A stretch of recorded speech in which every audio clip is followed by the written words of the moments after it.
राहुल गांधी आज से 3 दिन का पंजाब दौरा करेंगे और कृषि कानून के विरोध में ट्रैक्टर रैलियां निकालेंगे। अमृतसर में हरीश रावत ने नवजोत सिंह सिद्धू से मुलाकात की और पार्टी से उनकी नाराजगी की खबरों को खारिज कर दिया। चंडीगढ़ की सीमा पर कृषि कानून का विरोध कर रहे अकाली दल के कार्यकर्ताओं पर पुलिस ने पानी की बौछार की। गांधी जयंती के मौके पर आज समाजवादी पार्टी के कार्यकर्ता पूरे उत्तर प्रदेश में कानून व्यवस्था, बेरोजगारी और किसानों के मुद्दे पर 2 घंटे का मौन व्रत रखेंगे। राजस्थान सरकार कोरोना के लिए गांधी जयंती के मौके पर आज एक जागरूकता अभियान चलाएगी, जिसके तहत राज्य में 1 करोड़ मास्क बांटे जाएंगे। फिल्म जगत के ड्रग्स कनेक्शन में की जांच में नाइजीरिया के ड्रग्स माफिया का नाम सामने आया। अमेरिका ने चीन को चेतावनी देते हुए साफ कर दिया कि 60 साल से उसने अरुणाचल प्रदेश को भारत का हिस्सा माना है। 4 अक्टूबर को होने वाली केंद्रीय चुनाव समिति की बैठक के बाद बीजेपी बिहार में अपने उम्मीदवारों की पहली सूची जारी कर सकती है। कोरोना से ठीक हुए गुजरात कांग्रेस नेता भरत सोलंकी को 101 दिनों बाद अस्पताल से छुट्टी मिल गई, जिस पर अस्पताल का दावा है कि एशिया में कोई और मरीज कोरोना के लिए इतने दिनों तक अस्पताल में भर्ती नहीं रहा। पीएम मोदी कोरोना से ठीक हुए गुजरात कांग्रेस नेता भरत सोलंकी को फोन किया और उनके अच्छे स्वास्थ्य की कामना की। न्यूज 18 से एक्सक्लूसिव बातचीत में यूपी के ADG law and order Prashant Kumar ने दावा किया कि 22 सितंबर को की गई पीड़ित लड़की की शिकायत के आधार पर आरोपियों के खिलाफ कार्रवाई की गई। यूपी के हाथरस में दरिंदगी की घटना के विरोध में शिमला में कांग्रेस कार्यकर्ताओं ने विरोध मार्च निकाला। पंजाब के लुधियाना में पुलिस ने एक बच्ची का रेप करने के आरोप में एक सब्जी बेचने वाले को गिरफ्तार कर लिया। यूपी के गोरखपुर में एक तेज रफ्तार कार बेकाबू होकर सड़क पर खड़े ट्रक से पीछे से टकरा गई। हादसे में कार सवार 2 लोगों की मौत हो गई। मध्य प्रदेश के रतलाम में हाईवे पर चलते ट्रक में अचानक आग लगने से हड़कंप मच गया, जिसके बाद आसपास के लोगों ने किसी तरह ड्राइवर को निकालकर उसकी जान बचाई।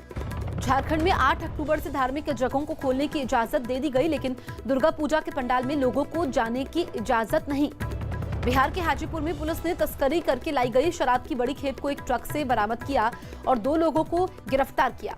आईपीएल के 13वें मैच में मुंबई इंडियंस ने किंग्स 11 पंजाब को 48 रन से हरा दिया। आईपीएल में आज चेन्नई सुपर किंग्स और सनराइजर्स हैदराबाद के बीच दुबई में मुकाबला होगा। जयपुर में एक महिला ने 3 लोगों पर गैंगरेप का आरोप लगाया, जिसके बाद पुलिस ने केस दर्ज कर आरोपियों के खिलाफ कड़ी कार्रवाई का भरोसा दिया। बिहार के कैमूर में एक छात्रा ने 5 लड़कों पर गैंगरेप का आरोप लगाया, जिसके बाद वो 2 आरोपियों को गिरफ्तार किया गया, जबकि 3 की तलाश जारी है। रेप के आरोपों में घिरे निर्देशक अनुराग कश्यप से मुंबई पुलिस ने 8 घंटे तक पूछताछ की, जिसमें अनुराग ने अभिनेत्री पायल घोष के लगाए आरोपों से इंकार कर दिया। राष्ट्रपति और पीएम की यात्राओं में इस्तेमाल होने वाला वीवीआईपी विमान एयर इंडिया 1 अमेरिका से दिल्ली एयरपोर्ट पहुंच गया। सर्दियों में पराली जलाने से होने वाले प्रदूषण से निपटने के लिए केंद्र ने एक बैठक की, जिसमें दिल्ली, पंजाब, हरियाणा, राजस्थान और यूपी के पर्यावरण मंत्री शामिल हुए। दिल्ली में सितंबर में हुए तीसरे सेरो सर्वे के आंकड़े जारी कर दिए गए, जिसमें 25% लोगों में कोरोना से लड़ने वाली एंटीबॉडी मिलने का दावा किया गया। रक्षा मंत्री राजनाथ सिंह ने देश के किसानों को भविष्य में भी फसल का न्यूनतम समर्थन मूल्य बढ़ाने का भरोसा दिया। डीआरडीओ ने देश में बनी laser guided anti tank guided missile का सफल परीक्षण किया। प्रशांत भूषण ने ₹1 जुर्माना मामले में सुप्रीम कोर्ट में पुनर्विचार याचिका दाखिल की, जिसमें कोर्ट ने उन्हें अवमानना का दोषी पाए जाने पर ₹1 जुर्माना भरने की सजा सुनाई थी। पिछले 2 दशक के मुकाबले दिल्ली में इस साल सितंबर में सबसे ज्यादा गर्मी पड़ी और इस बीच औसत तापमान 36.2 डिग्री सेल्सियस दर्ज किया गया। पूर्व केंद्रीय मंत्री हरसिमरत कौर ने कृषि कानूनों के विरोध में बठिंडा में किसान मार्च निकाला। इलाहाबाद हाईकोर्ट की लखनऊ बेंच ने हाथरस मामले में खुद संज्ञान लिया और पुलिस और प्रशासन से 12 अक्टूबर तक जवाब मांगा। मनाली में पीएम मोदी के दौरे की तैयारी पूरी हो गई, जहां पीएम शनिवार को अटल टनल का उद्घाटन करेंगे। भारत समेत दुनिया भर के कई देशों में ट्विटर में तकनीकी दिक्कतें आई, हालांकि कुछ देर बाद ये दिक्कत ठीक हुई। दिल्ली एयरपोर्ट पर करीब 6 महीने बाद टर्मिनल 2 से उड़ानें शुरू हो गई। गृह मंत्री अमित शाह ने पश्चिम बंगाल चुनाव पर बीजेपी अध्यक्ष जेपी नड्डा से उनके घर पर मुलाकात की। दिल्ली हिंसा मामले की सुनवाई 16 अक्टूबर तक के लिए टाल दी गई। सुप्रीम कोर्ट ने उस याचिका को खारिज कर दिया, जिसमें लॉकडाउन और कोरोना से निपटने के लिए केंद्र की तरफ से किए गए इंतजामों पर जांच आयोग बनाने की मांग की गई थी।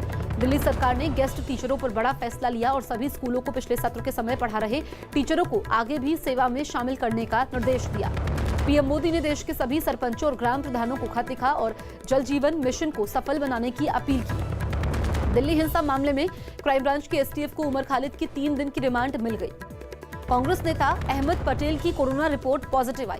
उत्तराखंड में जिम कॉर्बेट नेशनल पार्क में बाघों की संख्या 231 से बढ़कर 252 हो गई। पटना में बाइक पर आए 2 बदमाशों ने बीजेपी नेता राजेश झा की गोली मारकर हत्या कर दी। जम्मू कश्मीर में पाकिस्तान की तरफ से अलग अलग जगहों पर हुई गोलीबारी में 3 जवान शहीद हो गए, जबकि 6 जवान घायल हैं। उत्तराखंड सरकार स्कूल खोलने पर जल्द फैसला ले सकती है, जिसके लिए सभी जिलों के डीएम से 1 हफ्ते में रिपोर्ट मांगी गई। मौसम विभाग ने बताया कि साल उत्तराखंड में औसत से 20% कम बारिश हुई। पाकिस्तान ने जम्मू कश्मीर के केरन और माछिल सेक्टर में गोलाबारी की, जिसका सुरक्षा बल ने मुंहतोड़ जवाब दिया।